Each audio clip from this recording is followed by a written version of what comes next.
noches, bienvenidos a esta casa, no es hotel. Esta noche en el programa decidimos responder no a la agenda política, sino a la agenda social del país. En la primera parte de nuestro programa vamos a hablar de las reservas de agua en Bolivia. El año pasado, más o menos por estas fechas, y iniciábamos en La Paz la mayor escasez que la ciudad ha vivido de agua en su historia. Cada uno de nosotros, o por lo menos la gente que vivimos al sur de la ciudad, no teníamos agua y hemos vivido en carne propia lo que significa no tener agua. Hoy muchas personas en nuestro país pues carecen de la posibilidad de abrir la pila y tener agua en casa. Hay varios temas que se ponen sobre la mesa en el tema de esta carencia. La falta de planificación correcta de las ciudades para evitar las pérdidas de agua, la falta de capacidad de una política clara para la recaudación, para la cosecha, para mejorar la cosecha de agua. Y, por supuesto, temas de descuido ambiental, tanto de los ciudadanos, naturalmente, como políticas más macro que nos permitan tener un desarrollo de tipo sostenible. El problema de La Paz lo ha puesto sobre la agenda, pero no podemos dejar de pensar en Cochabamba, el departamento que toda la vida ha tenido problemas de agua, que tiene que cavar pozos, que tiene una serie de medidas para que la gente pueda acceder al líquido elemento. Hace poco hemos vivido los tarijeños un incendio de una magnitud que ha cobrado 14.000 hectáreas en una reserva nacional, la reserva de Sama, que es de donde proviene el agua de la ciudad de Tarija, ¿no? De donde sale, de donde alimenta el agua a la ciudad de Tarija. ¿Qué es lo que va a pasar sin esas reservas, no? El problema del agua hoy es un problema a nivel mundial, ¿no? Pero ¿cómo es que Bolivia está encarando el cuidar las reservas de agua, no solamente para ahora, sino para las generaciones futuras? Esto es de lo que vamos a hablar en nuestra primera parte. En nuestra segunda parte hablaremos de trabajo infantil, pero para la primera parte quiero presentar al periodista tarijeño, Virginio Lema. Virginio, realmente es un gusto tenerte en el programa. Tú te has puesto la camiseta verde, la camiseta del agua. Estás haciendo grandes cosas que le vamos a contar ahora mismo a la gente de qué va. Y haciendo cosas reales, más allá de los memes y de las cuestiones que uno puede ver en las redes sociales. Realmente saludo y agradezco tu presencia esta noche en esta casa, no es hotel, para contarnos, para que hablemos un poco de la situación del agua en Bolivia. Buenas noches. Buenas noches, Susi. Bueno, primero, no son muchos los halagos, creo que no son inmerecidos. Soy uno más de todo un equipo de gente que ha tomado la decisión de trabajar en los bosques. Mira, el problema del agua en Bolivia es el problema más grave que tenemos. No es la salud, no es la educación, no es la falta de empleo, no es nada, es el agua. ¿Por qué? Más de 2,5 millones de bolivianos no tienen agua potable. No ahora, desde siempre. El 25% de la población boliviana no tiene agua potable.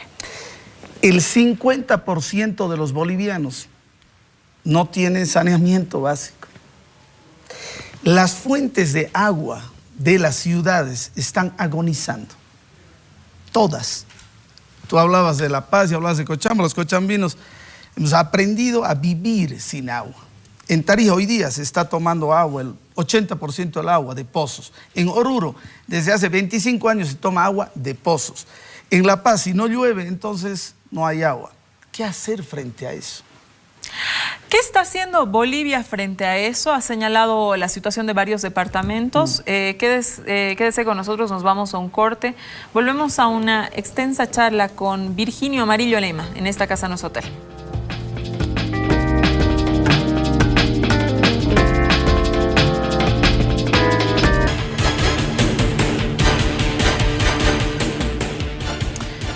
Volvemos con Virginio Lema, periodista tarijeño, con el que estamos hablando de las reservas de agua en Bolivia. Amarillo, en el anterior bloque nos contabas que solamente el 75% de la población boliviana accede a agua normalmente y el otro 25% tiene que hacer unos juegos ahí indeseables, ¿no? Para poder conseguir el agua.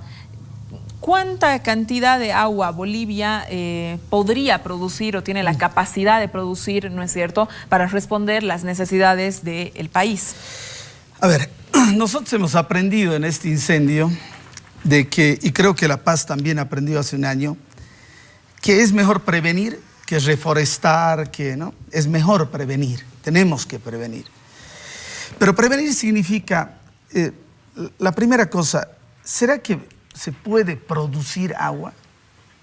Y la respuesta es sí. Y producir agua significan bosques, porque sin bosques no hay agua. Entonces, ¿qué es lo que ha ido ocurriendo en Bolivia en todos estos años? 200 años. ¿Qué ha ocurrido? Que nosotros hemos tenido siempre una mentalidad de cómo hacemos para ganar plata como Estado de los hidrocarburos, de la minería, ¿no? Dos sectores, los hidrocarburos y la minería, que te consumen casi el 60% del agua dulce que tenemos. ¿A cambio de qué? Tú tienes un litro de agua que te vale 6 pesos y tienes un litro de gasolina que te vale 3,74. La gasolina vale casi la mitad de lo que vale el agua. Sin embargo, ¿por qué optamos por la gasolina? La gasolina se va a acabar, el agua también, pero en el agua no hemos sembrado más. ¿Qué significa sembrar? Significa que en toda la cordillera de Bolivia está deforestada desde siempre, que esa cordillera le entrega agua a los valles y que los valles están deforestados, que esos valles le entregan agua al oriente y que ese oriente este año y a partir de este año 3 años más van a voltear 1 millón de hectáreas. Nosotros estamos hablando de reforestar 5, de reponer especies nativas en 5 hectáreas. Y Bolivia se planteó acabar con 1 millón de hectáreas. Pero eso, ¿a qué responde, Virginio? Porque, a ver, es cierto lo que tú dices, pero tomando en cuenta de que los países también crecen, ¿no es cierto? Entonces, ¿qué pasa? Bolivia no está teniendo en conciencia, o el mundo no está teniendo en conciencia el desarrollo sostenible, porque todo el mundo quiere tener el auto, todo el mundo quiere tener la casa, todo el mundo quiere vivir en un lugar, no sé, más grande, más esto, y realmente nadie pareciera que toma conciencia, nadie, las alcaldías tampoco, porque dan un montón de autorizaciones para construir, etcétera, de que para esa vivienda se necesita agua. ¿Y de dónde sacas el agua? ¿No? Si estás avanzando el edificio, si estás avanzando o sea, una serie de cosas, ¿no? Entonces, ¿cómo encuentras el desarrollo sostenible frente a la problemática, a la realidad? ¿Nos vamos a quedar sin agua si seguimos a este ritmo? Nos vamos a quedar sin agua. Vivimos la crisis más profunda en los últimos 50 años de agua. Los ríos se están secando. Lo más grave es que vivimos tomando agua que está abajo. Eso es una bomba de tiempo que nos va a explotar. ¿Cuándo? De aquí 1 año, de aquí 2, de aquí 5. Nosotros creemos que en Tarija en 2 años el consumo de agua del Rincón de la Victoria, que es agua pura, va a ser 0. Y lo que vamos a consumir en 100% es agua de abajo. Cuando tú le preguntas a alguien de los gobiernos locales, nacionales, etcétera, ¿cómo es el tema del agua? Dice, no, pero agua tenemos en cantidad. Es cierto, tenemos en cantidad, pero tenemos en cantidad agua que hoy día es un agua mala. En el caso de La Paz, las investigaciones que se han hecho, las últimas investigaciones, dicen que hay parte del agua de La Paz que tiene arsénico. Eso es que significa que están tomando veneno todos los días. ¡Qué grave! ¿Qué hacemos frente a eso? No sé, pero mira, lo que necesitamos es hacer escuelas, hacer caminos. Y el agua no vamos a sembrar. Mira, necesitamos plantar en la mente de la gente los árboles. Y ese trabajo nos va a tardar toda la vida. Pero tenemos que partirlo. Quiero decirte algo más. Mira, es tan grave la situación del agua que en mi criterio no se resuelve solamente con dinero. Se resuelve fundamentalmente, primero, con la conciencia de la gente. Necesitamos hacer entender a la gente que este tema no pasa solamente porque tú pagas una factura y eres dueño de lo que pagas. Porque si bien el que por ahí nos está viendo hoy día dice, yo no tengo problema de agua, no tienes problema de agua, porque tienes un pozo abajo, tienes un pozo arriba, tienes una bomba que te sube, te baja el agua, etcétera, etcétera, y pagas y riegas con agua potable tu jardín y lavas tu auto con agua potable, y etcétera, etcétera. Sin embargo, 3 millones de bolivianos no tienen agua. O sea, ¿de qué estamos hablando? Estamos hablando de lo más grave en Bolivia. Para eso es conciencia. ¿Es conciencia de quién? ¿Del gobierno? Sí, pero de nosotros. O sea, Amarillo, a ver, a la gente, perdón, yo le digo Amarillo le dice todo el mundo en Tarija, sí. Nosotros nos conocemos desde hace mucho tiempo, entonces me permito decirle Amarillo, él se llama Virginio. Virginio, a ver, yo te escuchaba en una entrevista que diste, creo que con el cura Pérez, donde tú hacías una comparación del tema de la carretera del Tibnis. Decías que en la carretera del Tibnis se pensaba intervenir ¿cuántas hectáreas? 1.400. 1.400 hectáreas. Sí. Y en Tarija, en el incendio, se han perdido 14.000 hectáreas. Sí. La pregunta, ¿por qué un tema como la carretera del Tibnis mueve tantas sensibilidades y un tema de la pérdida de 14.000 hectáreas en una reserva nacional, tan nacional como el Tibnis, no mueve a nadie? Bueno, por eso estoy aquí. Estoy aquí porque esperamos llegar a la gente, hacerle entender a la gente que este tema no solamente pasa por un discurso o no solamente pasa porque alguien te lo diga. Esto pasa porque lo vivimos todos los días. En las ciudades no sufrimos de agua supuestamente porque está bajo nuestros pies y la estamos sacando de los pozos.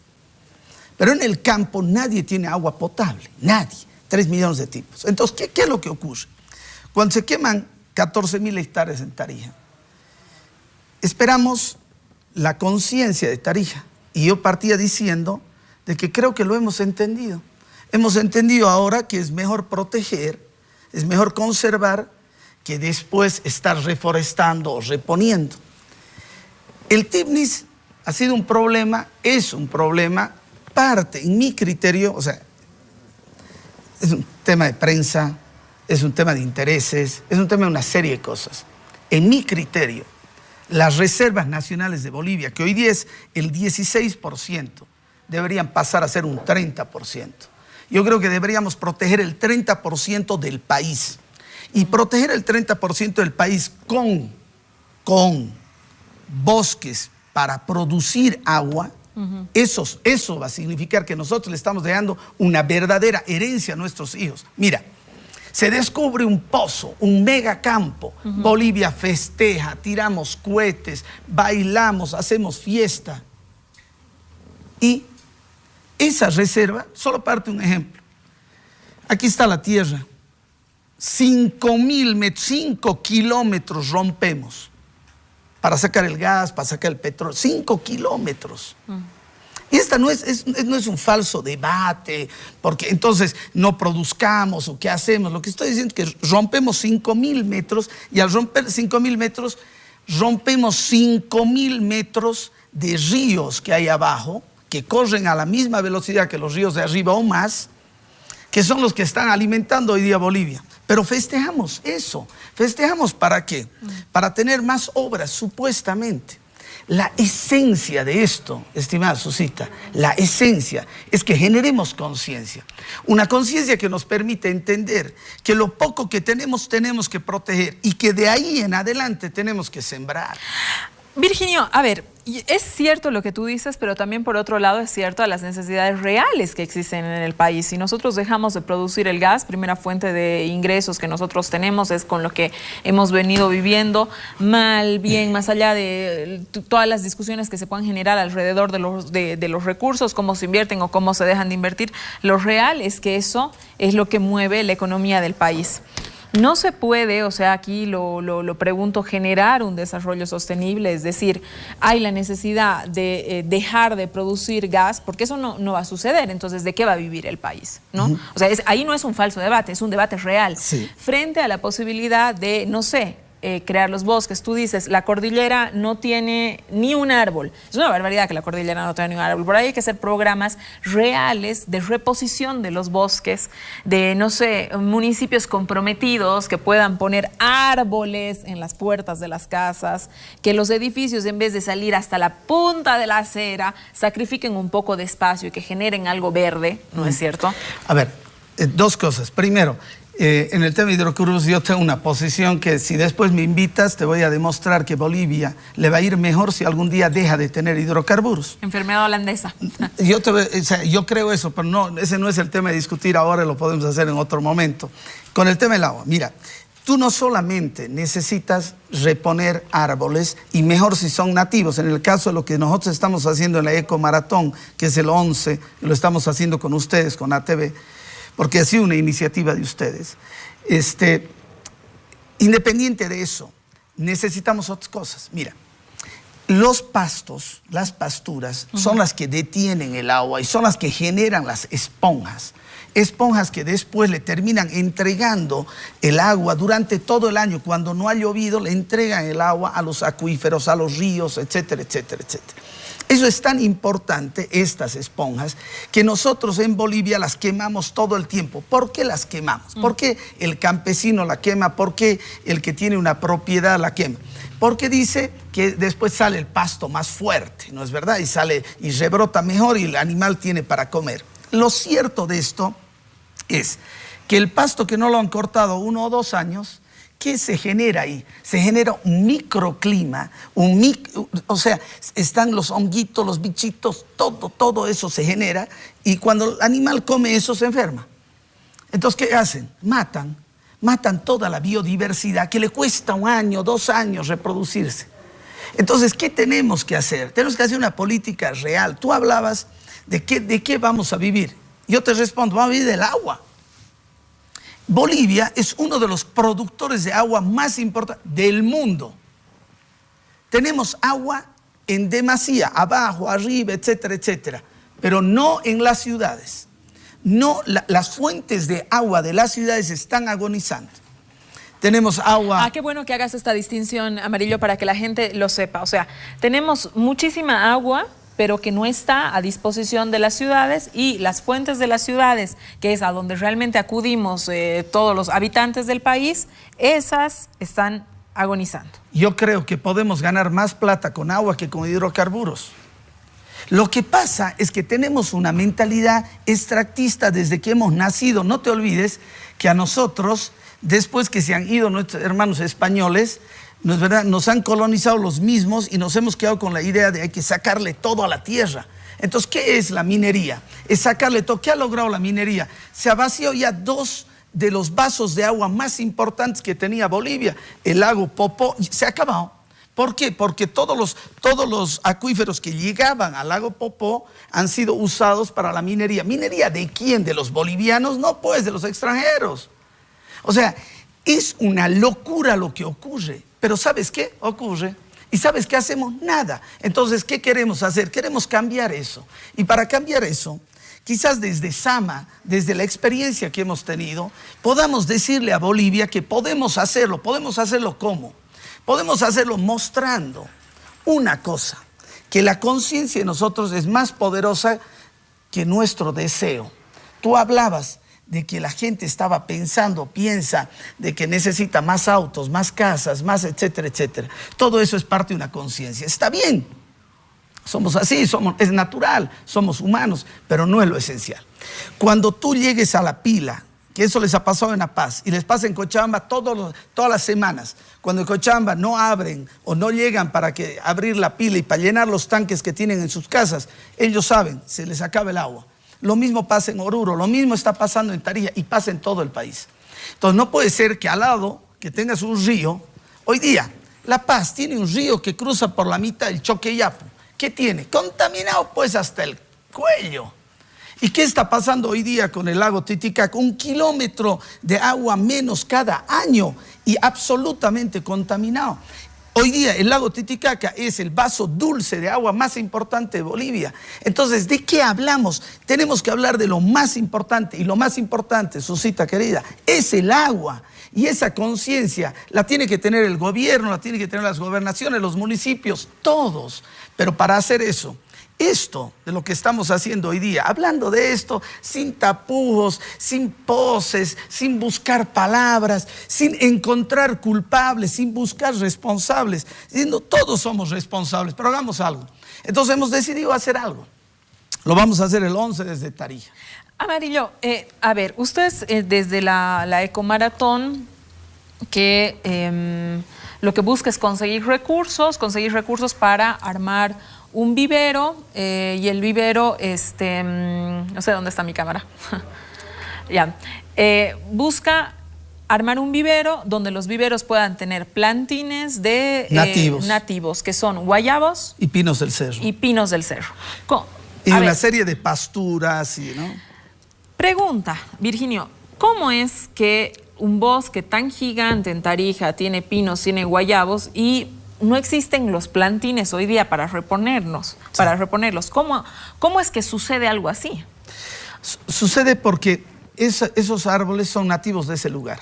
Al ser nativos de ese lugar, solamente crecen en esos lugares. No es que sea solamente del Rincón de la Victoria, sino es de la zona. También hay en otras reservas. Las pruebas que se han hecho llevando un árbol de una reserva a la otra han sido negativos. Hemos intentado en el PERT y en el municipio de Tarija durante años el poder reproducir estos plantines. Estos plantines crecen 10, 15 centímetros al año. Es decir, en 10 años vamos a tener 1 metro. Entonces a los políticos a veces no les interesan las cosas que no son muy rápidas. Entonces no lo hacemos. Ya está. ¿Qué ha pasado en Tarija? En Tarija tienes una área que es el vaso de agua de Tarija, que es el vaso que se ha quemado. En 25 años se han quemado 30.000 hectáreas. 30.000 hectáreas. Pero ese vaso de agua, y eso quiero decirlo porque estamos en un canal nacional y hoy día estamos llegando a todo el país, no le da solo de tomar a Tarija, le da de tomar también a Bolivia. ¿Por qué? Porque esa montaña, esa cuesta de Sama que le decimos nosotros, esa agua también pasa en los acuíferos a cientos o miles de kilómetros abajo de la tierra y le entrega también al Chaco. Y del Chaco le entrega a los bañados del Isosoc y le entrega, etcétera, etcétera. O sea, Bolivia está conectada. El agua de Bolivia está conectada. Entonces, lo que nosotros queremos hacer en Tarija es muy chiquitito.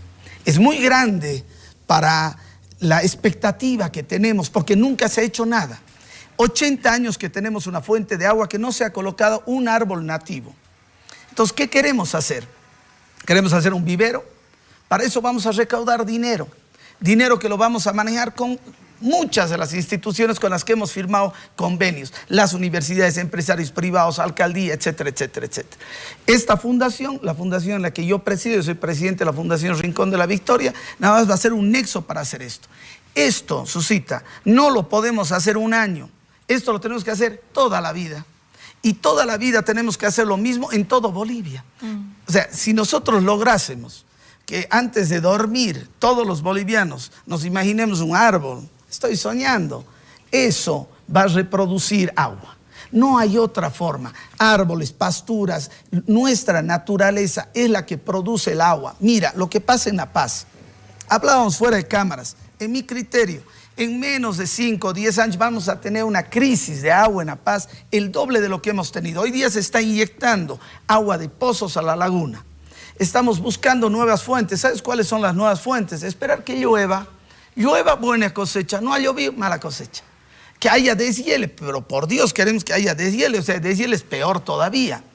Pero ¿qué tenemos que hacer? Tenemos que comenzar ya para que en 50 años, cuando La Paz tenga 4 millones o 5 millones de habitantes, tenga agua para 5 millones de habitantes. Entonces la lógica es árboles igual agua. Sin bosques no hay agua, sin árboles no hay agua.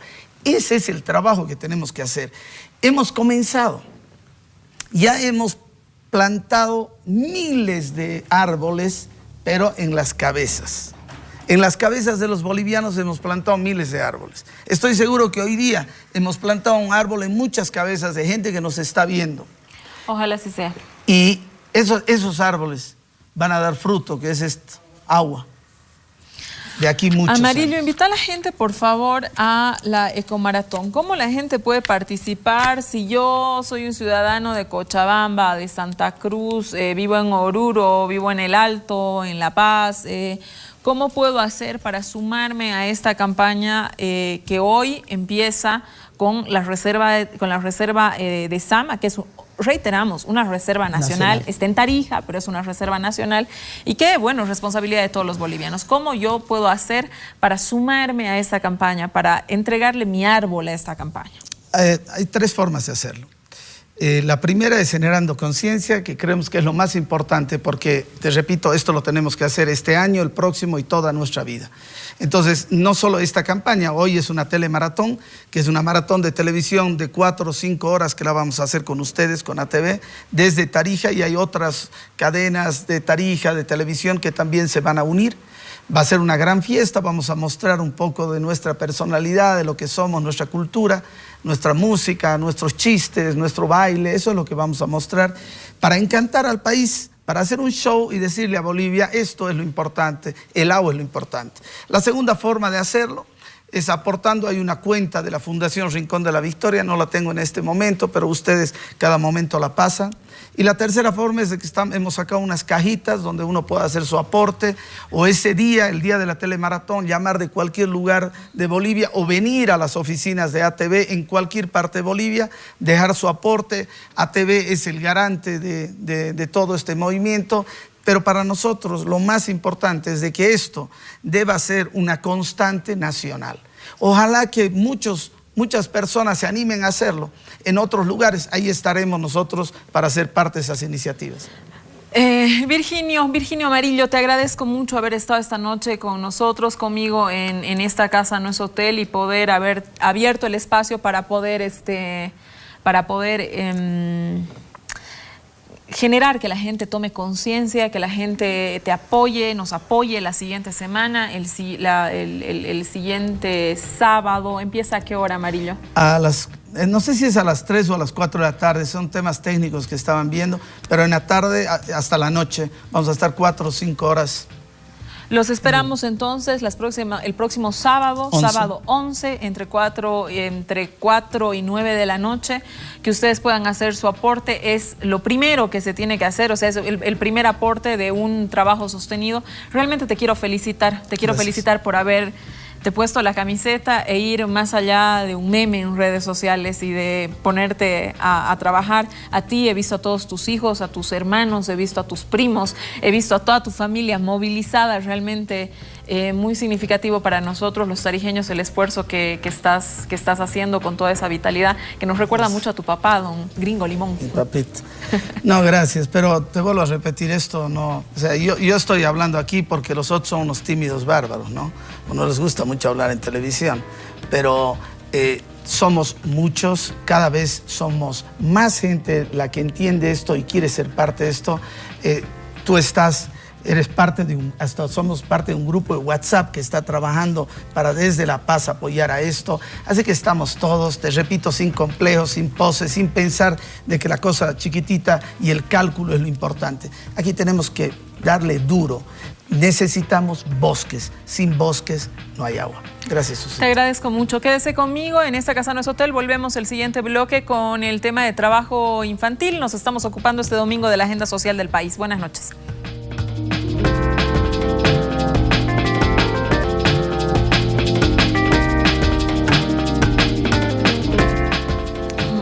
Volvemos a esta casa, no es hotel, como lo anunciamos en el primer bloque.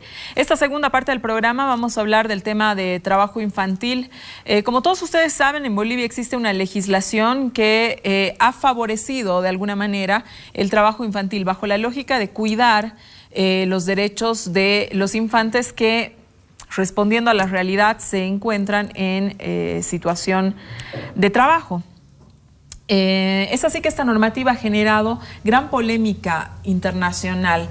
Ahora mismo, en los próximos días, se va a generar la reunión de la Organización Internacional de Trabajo, donde uno de los temas centrales es analizar la legislación boliviana, que bien ha tenido muchísimo apoyo de las organizaciones trabajadoras, tanto de Latinoamérica como de otros países fuera del continente, en relación a reconocer la realidad y así legislarla. Esto ha sucedido, estos apoyos se han dado a conocer al Parlamento Europeo, quien también ha tomado una postura en el asunto, esperando el pronunciamiento de la OIT, pero reconociendo que la normativa ha tenido participación de los niños trabajadores, ha tenido, como lo marca la norma, ¿no es cierto?, la participación de estos en la construcción de una normativa que no fomenta el trabajo infantil, sino que cuida los derechos de los niños. Sin embargo, existe una polémica detrás de esta ley, una polémica tan grande que incluso pasa por el condicionamiento de recursos económicos a el país. Para hablar de este tema, que es sumamente interesante, hemos invitado a Jerko Ilić. Jerko, que es analista de temas políticos, pero que ha trabajado en estos temas sociales, en el tema de generar normativa y, bueno, algunas cuestiones alrededor de trabajo y trabajo infantil también. Bienvenido a esta casa no es hotel. Gracias, Susana. Buenas noches. Con nosotros también por primera vez se estrena María Fernández. María, bienvenida a esta casa no es hotel. También activista y, bueno, consultora experta en los temas de trabajo infantil. Bienvenida. Muy amable, muchas gracias. Muy buenas noches. Buenas noches. Con nosotros David Pacosillo. David, autor de 2 libros que se vinculan con el tema del trabajo infantil. David ha sido trabajador infantil y además en esos años ha podido ser parte de la organización de la Asociación de Niños y Adolescentes Trabajadores. Hoy día David con nosotros, licenciado Pacosillo. Bienvenido a esta casa no es hotel. Les damos la bienvenida y vamos a empezar un fructuoso debate sobre el tema de trabajo infantil. Quédese con nosotros.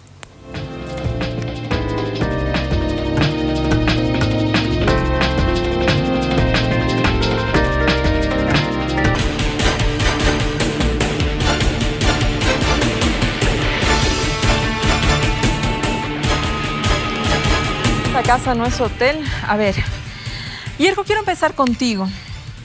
La OIT ha venido restringiendo la explotación de la explotación dentro del trabajo, peleando por 40 horas semanales, por desahucios, por vacaciones, por todos los derechos estos que conocemos y por los que las sociedades en general intuimos, no los conocemos por sí. Bueno, tienes razón, ¿no? Por ahí algunas sociedades los conocen mejor que otras sociedades. Muchos mejor que otras, sí. ¿No es cierto? No. Pero con el tema del trabajo infantil es taxativa. Es la no existencia del trabajo infantil, la prohibición del trabajo infantil.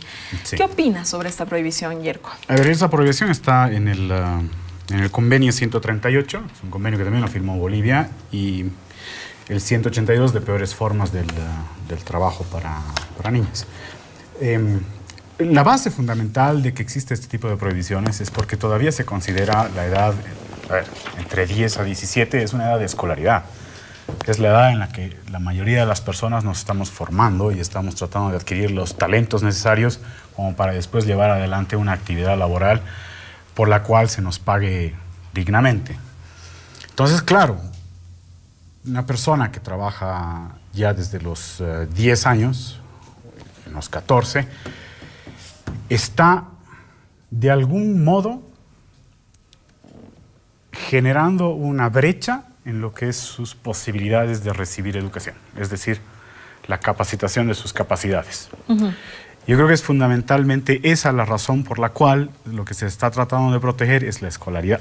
Fundamentalmente es la escolaridad, que es la construcción de capacidades y talentos.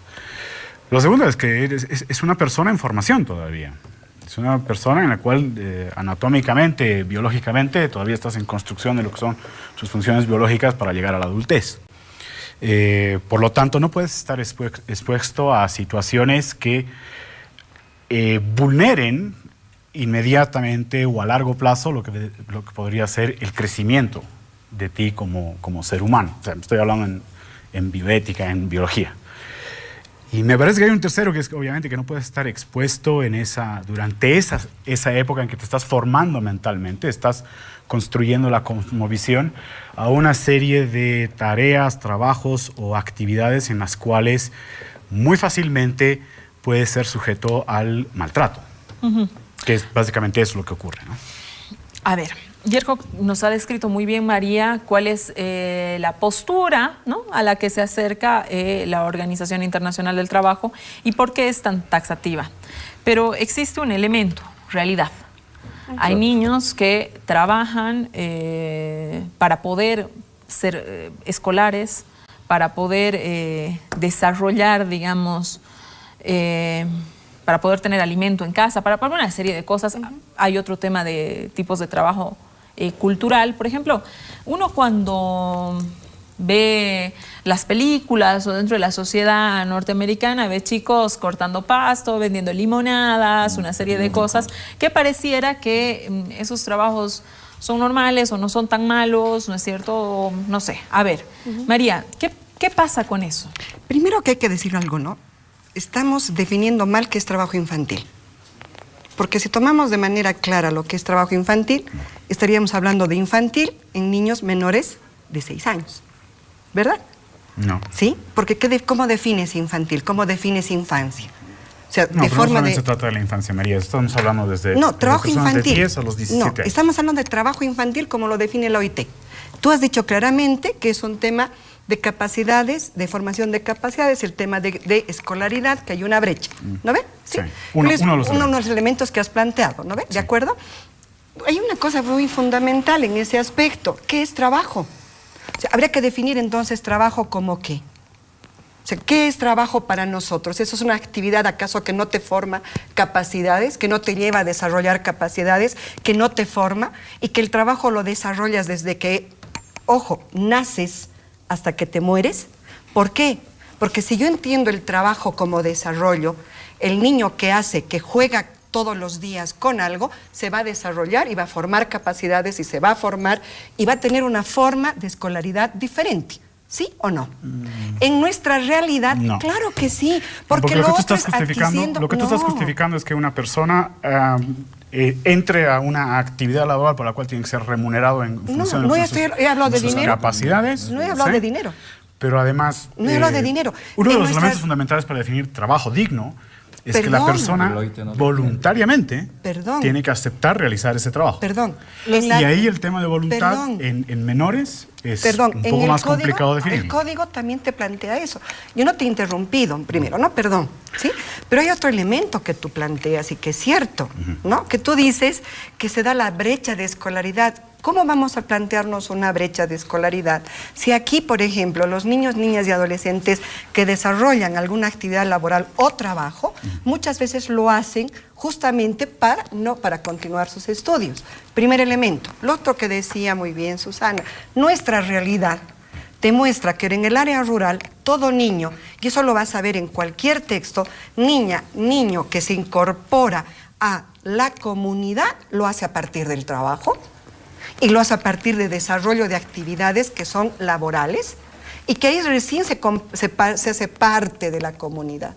Sí, pero ¿cuánto tiempo le dedican a eso? Esa es otra cosa. No. Es que tú estás yendo en una postura de OIT tan tajante en la medida que tú dices es trabajo infantil primero, sin definir qué es trabajo y qué es infantil. Juntas dos elementos y haces un conjunto y planteas que ya es malo por los dos convenios y por los elementos que has dicho, que van de que es brecha de escolaridad, si hay explotación, Nosotros, desde lo que nosotros creemos la valoración crítica del trabajo en general, consideramos primero que el primer elemento que tú tienes que tomar en cuenta es la Convención de los Niños, Niñas y Adolescentes. Y en la Convención de los Niños, Niñas y Adolescentes ya te plantean la organización, la asociación, los artículos te los puedo decir, te plantean el interés superior del niño, que es parte de la Constitución Política del Estado Plurinacional de Bolivia, el artículo 4 que va ligado a todo lo que son los DESC, los derechos económicos y socioculturales, te plantea el derecho de la opinión, de expresión, de pensamiento, de asociación, y te habla del trabajo infantil. Sí, ¿no? sí, pero A ver, dentro de todo lo que es esa... Hasta ahí. hasta ahí. Yerko, Hasta ahí. vamos, chico, porque yo quiero que... Sumamente cortito, Ajá. porque creo que tú también lo has planteado con este tema de lo que es la realidad y la necesidad. Cuando un niño, una niña, un adolescente trabaja por necesidad, el factor de voluntad que es fundamental para definir lo que es trabajo digno está fuera de esa ecuación. Por lo tanto, no podemos estar hablando del concepto de trabajo, no solamente desde la óptica de la OIT, que tú puedes pensar que son gringos que están en Ginebra desde un escritorio planificando cómo es el tema del trabajo, Sí. sino es básicamente cómo funciona dentro de lo que es el sistema laboral y las organizaciones laborales. A ver, David, me interesa mucho invitarte porque tú has sido parte de la organización, tú eras un niño trabajador y has sido parte además de la organización de la Asociación de Niños Trabajadores y luego has escrito 2 textos en relación a lo que significa el trabajo infantil. Entonces, yo quiero hacerte una pregunta. ¿Por qué tú trabajaste? ¿Por qué los niños en Bolivia, desde tu experiencia en la calle, trabajan? Bueno, el tema del trabajo es multifactorial. Muchas veces lo reducimos solamente al tema de necesidades económicas, que sí lo es una gran parte. Pero también hay factores culturales que hacen que una persona trabaje, como lo han descrito anteriormente, ¿no? Donde el trabajo no es mal visto. Y lo que sí es importante destacar, y también es apoyo a la noción del debate, de definir trabajo de niñez y adolescencia, el aporte que han hecho las organizaciones de niños docentes trabajadores, y han hecho 2 marchas, han incidido en la Constitución Política del Estado, en el Código Niño y Adolescente, hay un debate muy significativo que hay que tomar en cuenta. La diferencia entre trabajo y explotación. Que para la mirada internacional, principalmente la OIT y la UNICEF, son sinónimos. Y los niños adolescentes trabajadores, en su sabiduría, te dicen que no es lo mismo. Trabajo y explotación son 2 cosas completamente diferentes. Y es un tema muy amplio que hay que debatirlo punto por punto, porque si no se llega a confundir toda una serie de trabajos, y hay las posiciones que, bueno, han debatido más de 30, 40 años sobre la temática. Pienso que hay que tomar en cuenta las 2 posiciones. ¿Nos puedes contar un poco de tu experiencia? Bueno, el trabajo en sí no es malo, ¿no? Porque el trabajo te empieza a hacer desarrollos de habilidades, por ejemplo, de comunicarte, ¿no? Porque cuando yo tengo una mercancía y quiero vender, tengo que tener capacidad de convencer, ¿no?, a alguien que le voy a vender, ¿no? Pues siempre dicen, llévese este ceñito, mira, le va a caer bien, este color le va a salir bien con sus ojos, ¿no? Desarrollo esa capacidad. La otra capacidad de ahorro de dinero, por ejemplo, de valorar el dinero, ¿no? Entonces, ese mito de que los que trabajan y estudian nunca salen adelante es mentira. Si no, yo no estuviera aquí, nunca habría terminado la universidad. Cuando yo estaba en la universidad, trabajaba y estudiaba y no era ningún conflicto. Pero tenía amigos que poco más se derrumbaban por simple hecho de trabajar y estudiar. ¿Por qué? Porque lo aprendí desde niño y desde adolescente. Y creo que hasta ahora me ha servido y ha sido valioso toda esa experiencia que he tenido, ¿no? A ver, Yerko, hablábamos del tema de la realidad, tú hablas del tema de la voluntad en un niño de... No, la voluntad en cualquier ser humano para poder desarrollar una actividad por la cual necesitas una remuneración. Eso es fundamental. De lo contrario, estamos hablando de un trabajo de servidumbre. O sea, a ver, según vos, no existe ningún niño que voluntariamente vaya a la calle a trabajar, esté en condición de servidumbre. Mira, según los datos, el promedio de horas por los cuales una persona podría decirse que trabaja en algo que es comunitario, cultural, que vendría a ser de apoyo, son menos de 2 horas a la semana. Si tú tienes a un menor trabajando 36, como suele ocurrir, 36 horas a la semana, o como autoriza el CNNA, que es el Código Niño y Adolescente, hasta 40 horas, creo que ahí es una complejidad muy grande y estaríamos edulcorando básicamente la idea de lo que es servidumbre o también lo que es explotación laboral. Porque además... está bien que una persona quiera, o sea, que una persona quiera construir cierto tipo de capacidades y destrezas y valores a partir de lo que es el trabajo. Eso nadie lo está negando. Ya. Pero es muy distinto cuando obligas a esa persona a estar 36 o 40 horas desempeñando una función que la podría realizar un adulto, para la cual ese adulto se podría haber capacitado. Yo en las entrevistas que hice para el estudio de la Federación de Trabajadores Textiles hacia el año 14, entrevisté a una niña que tenía 16 años en el Alto. Ella desde los 11 años trabajaba en la maquiladora de la madre. En el proceso de 5 años había pasado básicamente por todos aquellos entrenamientos que hoy te ofrece la UPB para el MBA. La niña fácilmente podría ser ya a los 17 años una administradora de empresas, pero fantástica, una Warren Buffett del futuro, o sea, de ahora ya. Cuando se le preguntaba, no solamente a ella, sino también a otros niños o menores trabajadores, bueno, ¿y tú qué es lo que te gustaría hacer a futuro? Yo me imaginaba, y eso le preguntábamos, me imagino con todas las destrezas que ha adquirido en todo este tiempo, que es lo que tú dices, o lo que tú también defiendes, ella seguiría más o menos, o economía o administración de empresas. El sueño de la niña era ser cirujana. ¿Dónde me explicas tú ahora que todo ese tiempo que le dedicó a trabajar en la maquiladora de la madre se podría entonces aprovechar en sus estudios de medicina y más Diego, tarde en pero cirugía? ¿no es un poco romántico en una realidad donde hay pobreza, donde lamentablemente la pobreza no se ha superado, donde si bien pueden haber mejoras y toda aquella cuestión, los miembros de la familia trabajen? Es decir, incluso gente de clase media que no está en el quintil de la línea de pobreza, ayuda en casa, No, pero es que está muy bien, ayuda económicamente. Pensar en lo que es ayuda y está muy bien, porque cuando tú le planteas a tus hijos si puedes ayudar en casa para que la economía familiar no entre por debajo de lo que es el $1.25 al día, muchos obviamente te van a decir que sí. Y para eso también van a sacrificar horas de estudio y por sobre todo es horas de juego. Pero, a ver, pero ayuda es trabajo. ayuda es trabajo. el Es menor trabajo. tiempo que no sean las 40 horas o las 36 horas. Hay que tener Por lo cuidado con contrario, el tema de yo ayuda. no estoy romantizando. Es invisibilizar el trabajo. Están edulcorando lo que es la Es una explotación. forma de invisibilizar el trabajo bajo el concepto de ayuda. Porque igual en la investigación que hemos pero hecho... estás invisibilizando trabajo con el tema de ayuda. Sí, pero además, tú has hablado de ayuda. Tú has hablado de Tú ayuda. has Menos, hablado. o sea, entre 2 a Tú has 3 dicho- horas a la semana. No, es que pero no es- después de eso, ahí lo que estás haciendo es que estás agarrando y dándole a una persona que todavía no se ha desarrollado y no se ha formado completamente el trabajo que debería realizar una persona adulta y por lo cual deberías pagar por lo menos el salario mínimo. Ahorita está en 2.000 bolivianos. En los estudios que nosotros hemos hecho, en ninguno de los casos, estos menores que apoyaban, ayudaban, trabajaban, se desarrollaban, hasta incluso llegaban a divertirse con el trabajo, recibían 1/3 de lo que era el salario mínimo. Cuando yo hablo de trabajo y hablo de remuneración, pierdo el concepto de trabajo. Y pierdo el concepto de trabajo digno, que además el Estado plurinacional lo maneja. Entonces, tus conceptos están de esa forma, se van a perder en ese sentido. Porque hablas trabajo ligado a remuneración. Y cuando se habla de ayuda, no necesariamente vas a hablar de remuneración. No, pues, con Primer ayuda no elemento. está remuneración. Primer elemento. Segundo elemento. Tú dices que con este código es el que se amplía y se da recién el tema de la ruptura o el avance de la edad. Mentira. Ya con el anterior código ya tenías esa disposición. Sí. Solo que no sabemos leer. Sí, aquí está el código 2026, No, a mí no, pero está ahí. No ya me complicas te si es planteas.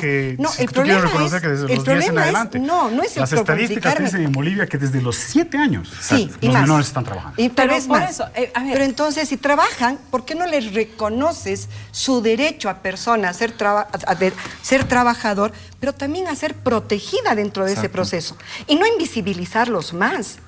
O sea, la idea es, tú reconoces, tú dices, ¿no ve? Nosotros no, tú lo dices. Hay niños que trabajan que son desde los 7 años. De acuerdo, trabajan, ayudan, hacen actividad laboral, remunerada o no, o pagada en especie o sin pago en especie. ¿Qué haces para esas personas? Es mejor invisibilizarlas. No, es mejor tienes que decirles prohibir no. eso. Eso ¿Por no es una qué? situación normal. Pero si es la... Porque es Porque es eso es anormal. servidumbral, eso es Porque esclavitud. porque Estás es esclavizando a anormal. niños. Un cachito. ¿Y en Estados Unidos no hay lo mismo? A mí no me interesa Estados No, Unidos. Estados Unidos. Entonces, Yo vivo ¿por en qué? Bolivia. Es OIT.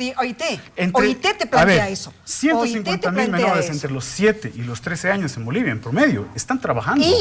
y no ayudando. Tienes que están protegerlos. trabajando. Tienes que protegerlos. 79% de los menores están en las peores formas de trabajo. A ver. De la OIT, según la OIT. Yo creo que nadie en su sano juicio quiere que los niños trabajen. Nadie en su sano juicio quiere que los niños tengan que tener 40 horas semanales. Yo creo que ningún país apuesta a eso y todos los países apuestan a la escolaridad y que los chicos como principio sean felices. Pero resulta que las realidades de los países no son esas. Las realidades de este país es otra, es distinta. Bolivia es un país que puede haber mejorado sus índices, pero sigue siendo un país pobre. Exacto. Entonces, ¿qué pasa? ¿Qué hacemos ante esa realidad? O sea, para mí la pregunta va por ahí, ¿no es cierto? O sea, esa realidad, decimos, no, está prohibido porque está mal y no sé qué, ¿no? Y tienes movilizaciones de chicos que se organizan y que se paran en la puerta de un ministerio y te dicen, ¿y ahora yo qué hago? Yo no estoy trabajando, no estoy generando el ingreso, ¿y ahora yo qué hago? ¿Qué se hace en mi casa? Pero Susana, con el tema, por eso volvemos al tema, si es por necesidad, es otro tema, ahí estás complicando, o sea, son vidas complicadas, y eso se lo puedo entender, pero cuando un niño trabaja por necesidad, no por voluntad, no estamos hablando de trabajo digno. Entonces, no hablemos de trabajo digno. Perdón, ¿y Segundo, por qué un niño no puede tener por voluntad trabajar? ¿Por qué no le das la capacidad ¿tú crees a una que un persona? Niño, un menor de 13 años, ¿no? 36 horas trabajar en No, mina, te estoy diciendo, ¿lo haría no. voluntariamente? Esa es explotación. ¿Sabes qué? Eso es explotación. Esa es explotación. Pero estamos digámoslo hablando, así. es que no lo hables Si tú tú estás de una colocándolo forma... en el término, un niño me ayuda a trabajar No. en la casa 4 horas a la semana, ok, perfecto. Pero tú no puedes tener, por ejemplo, a tu hija de 10 años cuidando a sus hermanos menores más de 20 horas a la semana, porque eso consideras tú que es apoyo y ayuda a la sabes familia. qué? Eso es lo que pasa. No, Es lo que porque pasa. además sí estás afectando No, la eso es escolaridad lo que de los pasa. niños. ¿Por qué? Es lo mismo. Te voy a dar un dato, que esto sí ya Ay. es objetivo. Yo creo Susana. que... La UDAPE dice, que es más o menos la unidad que desarrolla las métricas en Bolivia respecto a la economía, la escolaridad de adolescentes, básicamente entre los 13 a los 17 años, son 800,000 en el país, deberían estar en la secundaria. Y los datos concretos es que solamente 400,000. Eso significa que 400,000 no están en el sistema de educación. O sea, Es por están trabajar. trabajando y no se están formando. Pero es por trabajar. No. Sí. Perdón, A ver, yo creo ahora, que, María. mira, yo creo lo que él maneja los datos y los maneja los datos muy a su libre albedrío y con una postura ideológica muy clara. ¿No ve? Hay que erradicar el trabajo infantil, hay que abolir el trabajo infantil está mal y parte de un error conceptual muy grande, ¿no? Para mí, hay un elemento, sí te pueden decir que hay elementos en secundaria, que hay abandono, y fundamentalmente de mujeres. Y uno de los primeros elementos es el tema de embarazo adolescente. No necesariamente el trabajo, por si acaso. Es embarazo adolescente en el caso de mujeres.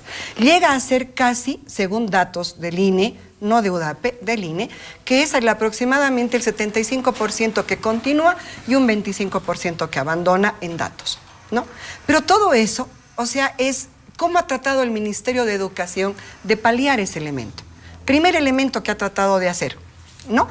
En el RUDE tú tienes preguntas donde te dicen si trabajas o no trabajas y en qué trabajas y te dan los elementos. O sea, el niño ya tiene la posibilidad de responder a eso y al finalizar la gestión o a la mitad de la gestión, el Ministerio de Educación les brinda otras alternativas de educación en función al trabajo que están haciendo, ¿no? Ese es otro de los elementos. El otro elemento es, él dice, un niño no decide. O sea, él está en contra de la convención. O sea, toda persona menor de 18 años, no vamos a hablar de 3, 4, 5 años, de 7 años, pero de 10 a 18 años ya decide. Y en tu casa, si tienes hijos, van a decidir mucho más. O sea, ahí les estás quitando todo elemento de ser sujeto, de ser persona, y lo estás convirtiendo en un objeto que va a hacer lo que tú decides. Ese es el concepto de niña, de niño que tenemos ahora, ¿no? Ese es el concepto que la convención ha cambiado. Y la convención no es de ahora. La Constitución Política del Estado nos plantea eso, interés superior del niño, primer elemento, que hay que tomar en cuenta, ¿no ve? Te habla del libre, te habla de todo, que todo niña y adolescente tiene la capacidad y tiene la posibilidad de acceder a derechos, te convierte en sujeto de derechos. Si no entendemos eso, siempre vamos a tener el concepto de que el niño no decide.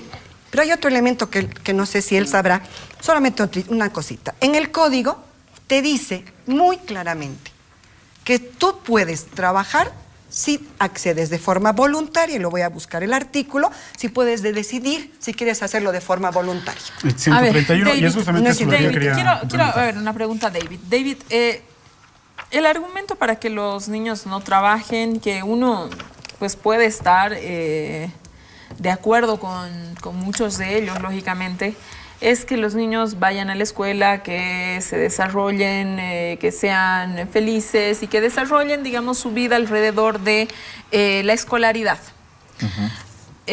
Tú has trabajado desde adolescente, tenías compañeros que trabajaban desde adolescentes.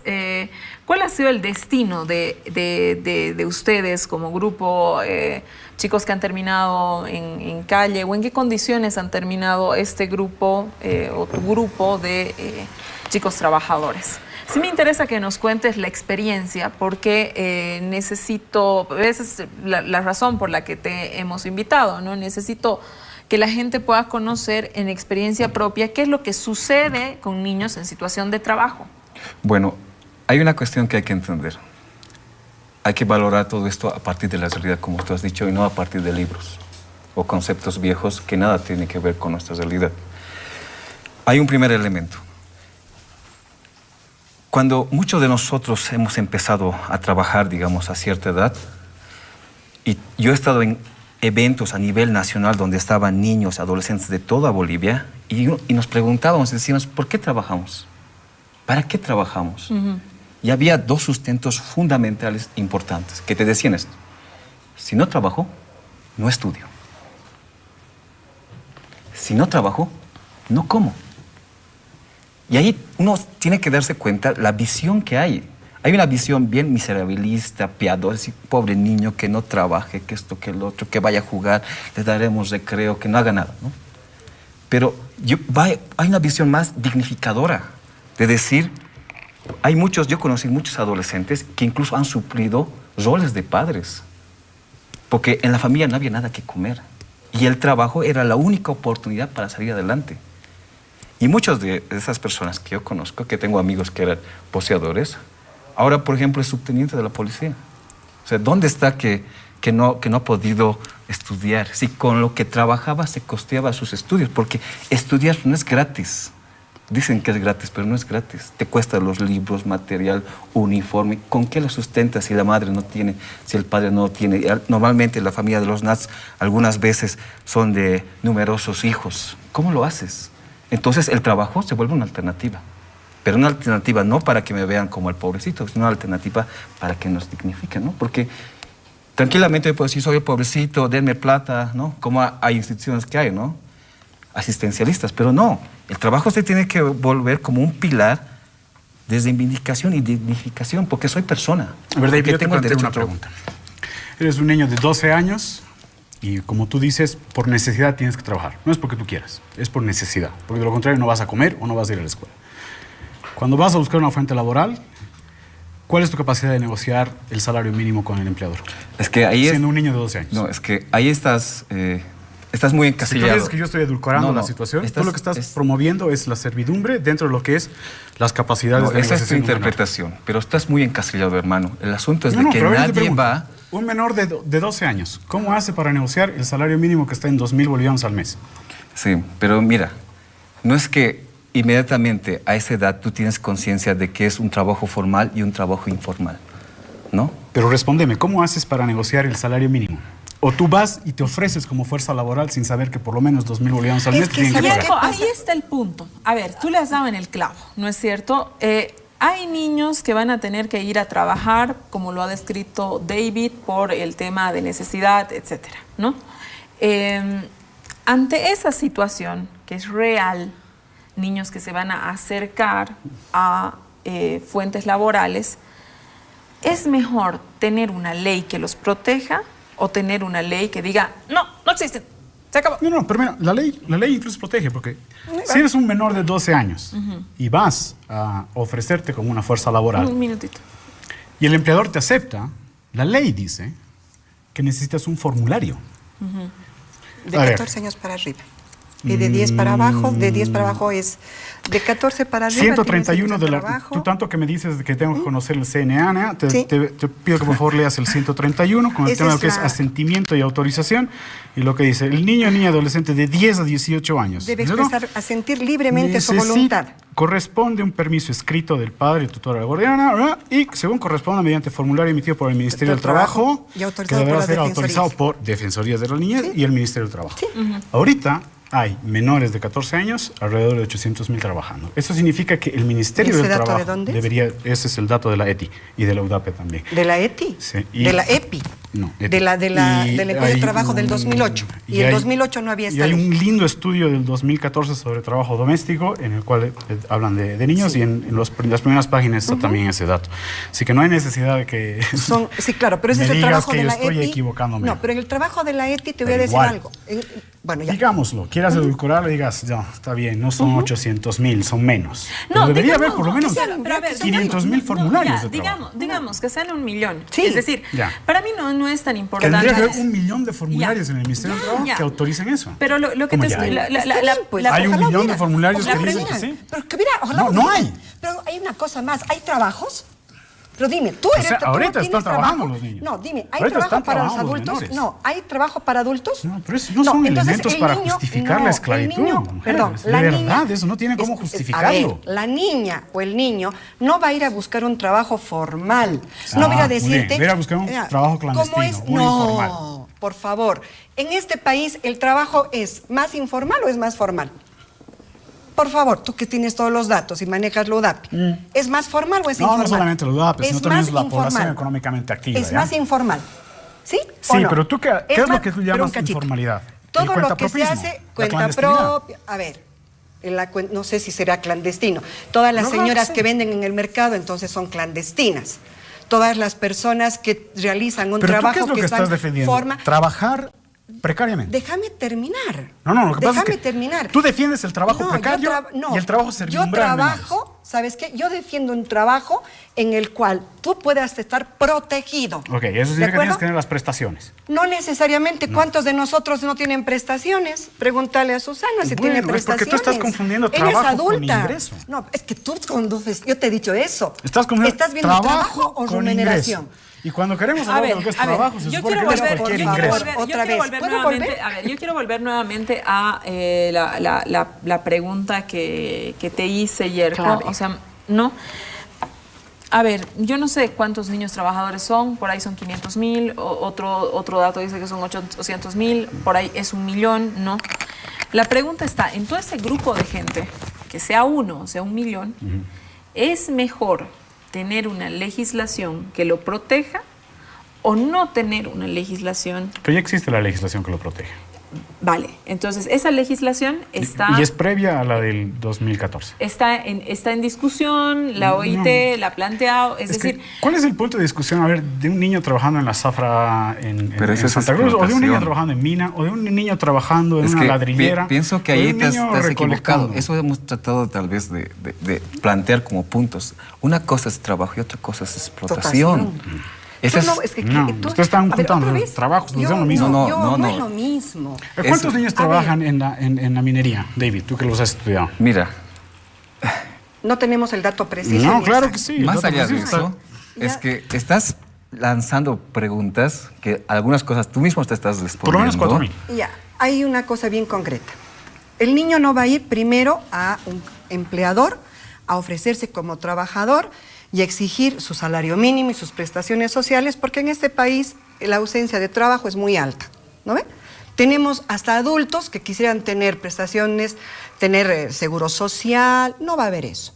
Un niño va a ir, no sé si tú conoces, en la ciudad, por ejemplo, va a ir donde una señora que vende y le va a decir, señora, ¿cómo es? Haremos negocios. Le va a decir, yo se lo vendo una bolsa de dulces y a tal precio, si no conoces, y hago la venta. Para ti debe ser imposible pensar así, pero es así. Pero es así. Eso es dibujo animado. No, no es dibujo animado, es la verdad.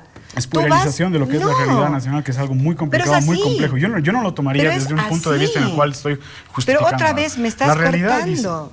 Es que me estás cortando. Estás edulcorando una realidad ¿sabes qué? Tu realidad, pero a ver, hay una realidad. Es cierto lo que dice Yerko en el sentido que hay niños en situación de explotación. Eso es verdad.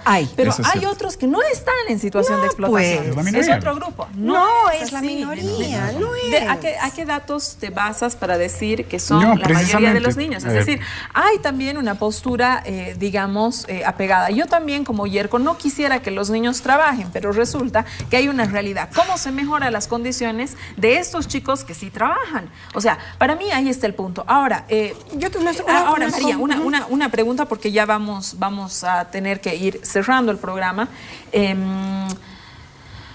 Los organismos internacionales han condicionado a Bolivia recursos por la normativa esta que reconoce, que de alguna manera protege el trabajo infantil. Sí. ¿Cómo es esto, María? ¿Por qué nos hacen ese condicionamiento? Justamente por lo que dice él, o sea, ven como algo, una barbaridad extrema, el hecho de que haya niños, niñas y adolescentes que trabajen o que realicen una actividad laboral, ¿no? Ese es uno de los temas. Entonces te dicen, si ustedes no cumplen el 138 o el 182, que son los convenios que hemos firmado con la OIT, ¿no? Entonces aquí no se les va a dar ciertas ventajas arancelarias que se nos van a dar. Y eso han venido a discutir con nosotros, con el Estado Nacional, hace un tiempo atrás. Entonces dicen, o anulan este elemento, o hacen que anulan la ley que los protege. ¿Por qué? Porque existen otros países que también hubieran, por lo menos en el Parlamento Europeo, hablado de que el hecho del reconocimiento no pasa por fomentar el trabajo infantil, sino más bien por proteger los derechos. Si estás hablando de proteger los derechos de un grupo humano, ¿por qué se condiciona? Porque seguimos como país que tenemos que cumplir lo que la OIT nos dice en muchas cosas. No, disculpa, ahí hay una aclaración. No, porque estás sumamente equivocada. Por favor. Los convenios que tú firmas internacionales forman parte, y esto lo puede explicar Farid Rojas, que es un gran constitucionalista, del bloque constitucional de la Constitución Política del Estado. Pero tú puedes romper los bloques. No puedes romper el bloque constitucional. Tú puedes. Y además lo que tú estás defendiendo no es el trabajo formal dentro de lo que son las condiciones formales que ya están explicadas en el Código de Niña y Adolescente. Me enojo porque estás defendiendo algo que es una locura. ¿Sabes qué? No es una locura. La servidumbre y la esclavitud de los niños es una locura. Yo no estoy hablando de servidumbre ni esclavitud. Es lo que yo te explico. Si ya el 131 del Código del Niño y Adolescente te pide, por favor, para formalizar este tema y para, a partir de ese momento, empezar a cubrir o dar la cobertura de lo que son, lo que tú llamas garantías de lo que es el desarrollo del niño. Pero si no dejas terminar de hablar. Tranquila. No, yo estoy tranquila. Tendría que haber por lo menos 800,000 a 1 millón de formularios dentro de ese Ministerio de Trabajo. ¿Qué hace la OIT con esta cantidad de grupos de NATS, de niños, adolescentes, de las asociaciones, que están en sus gobiernos reclamando un reconocimiento precisamente para evitar la explotación? A ver, Susana, primero yo no puedo hablar a nombre de la OIT porque no formo parte de la OIT. Solamente o sea, desde... Lo segundo, la postura clara, y es lo que comenté yo al principio, cuáles eran las razones por las cuales la OIT tiene este convenio del 138 y también el 182. El 182 habla de las peores formas de trabajo. No es el trabajo en casita o el trabajo vendiendo dulces para una mujer. Las peores formas del trabajo. También las cenizas. Y entre las peores formas está la prostitución, por ejemplo. Y es delito. Claro, y es delito. El trabajo, a ver, tener menores de 14 años trabajando en una empresa minera es un delito. Depende de cómo menores esté. trabajando en la zafra de la caña y la castaña también ya te he es un dicho, delito. no hay tampoco ese trabajo ya. ¿Sabes cuál es el problema, Susana? Y es lo que no quieren admitir. La mayoría de los menores que están trabajando lo están haciendo en las peores formas de trabajo. Mira, ¿sabes qué? Según la postura de la OIT, en la misma encuesta que él plantea, que es la ETI, que se ha hecho en el 2008, ahí mismo se plantea que los niños, porque además ha sido utilizada con una metodología bien dirigida, o sea, han ido a buscar niños que trabajan y esos niños que trabajan les han hecho la encuesta, a pesar de eso, todos los niños, el porcentaje de niños que estudian según la ETI, sobrepasaba el 90%. Bueno, ¿y qué hacemos con el dato de la UDAP? Pero habría dice que ver que la que mitad de la... habría que buscar lo que tenemos. Es ¿La del ETI? 2011. ¿Qué vemos, la ETI o la UDAPI? Veamos lo de la UDAP. No, Tienes 800 yo no lo conozco la UDAPI, pero te puedo dar Bueno, otros ya. datos que no hay. Hay una ENA que se está realizando ¿Sabes lo que ahora. acaba de decir María? Que Ay, los ENA. datos al respecto de menores que trabajan en el país son inventados. No, yo no sé.